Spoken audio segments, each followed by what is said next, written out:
Hi viewers, வாங்க நம்ம இன்றைக்கி பச்சை பயிறு கடையலாம். இதுக்கு ஃபஸ்ட்டு பச்சை பயிரை வந்து நல்லா வறுத்துக்கோங்க, எண்ணெய் ஊற்றாமல். இது எதுக்குன்னா ஸ்மெல் வந்து நல்லாயிருக்கும், நல்லா மணமாக இருக்கும் கடையிறப்ப. ஃபஸ்ட்டு வந்து அதை நல்லா வறுத்துக்கோங்க.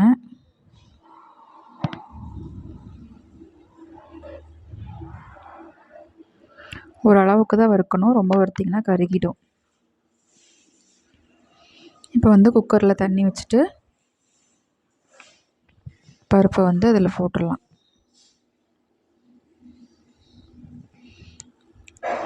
நான் வந்து இதுக்கு ஒரு தக்காளியை வந்து பருப்பு கூடயே போட்டுறேன்.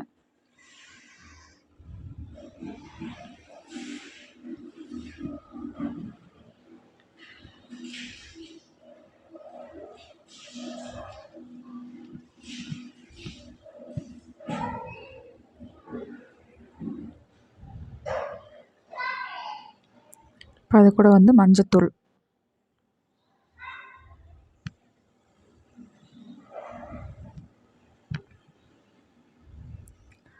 அது கூட வந்து கொஞ்சம் விளக்கெண்ணெய், பருப்பு வந்து நல்லா வேகிறதுக்கு.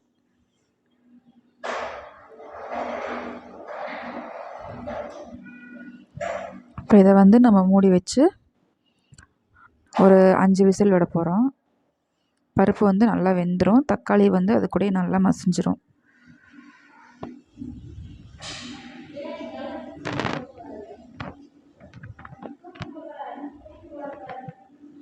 பாருங்க, விசில் வந்து இறங்கிருச்சு. இப்போ நம்ம ஓப்பன் பண்ணி பார்க்கலாம்.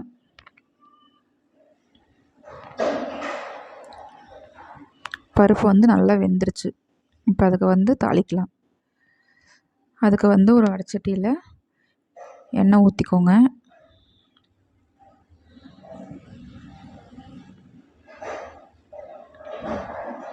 எண்ணெய் வந்து நல்லா காயட்டும்.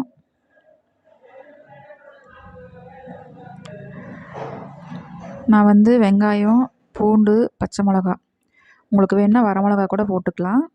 பச்சை மிளகா போட்டால் நல்லா டேஸ்ட்டாக இருக்கும், யூஸ் பண்ணி பாருங்கள்.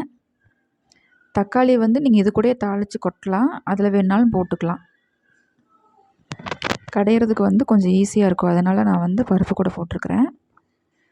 பார்த்திங்களா, ஃபஸ்ட்டு கொஞ்சம் சீரகம் போட்டுக்கலாம்.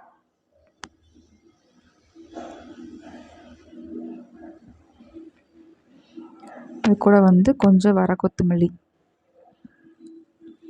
கொஞ்சமாக போடுங்க, நிறையா போட்டுறாதீங்க.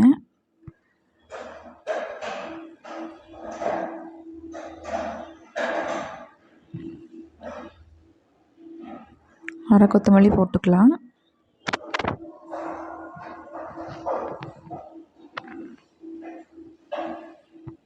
அது நல்லா பொரிஞ்சு வந்ததுக்கப்புறமா கொஞ்சம் கருவேப்பிலை,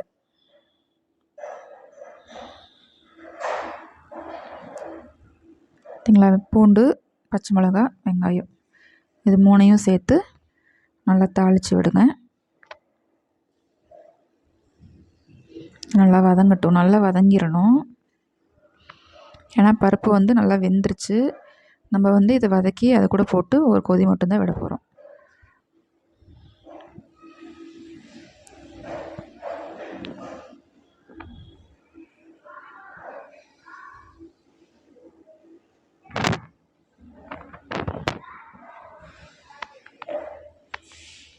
உங்களுக்கு வேணும்னா நீங்கள் தக்காளி இது கூடயே போட்டு வதக்கி கூட கொட்டி கொதி விடலாம். அது வந்து கொஞ்சம் ஈஸியான மெத்தடு. இப்போ இதை வந்து நல்லா வதங்கிருச்சு. இதை வந்து நம்ம பருப்பு கூட சேர்த்துக்கலாம்.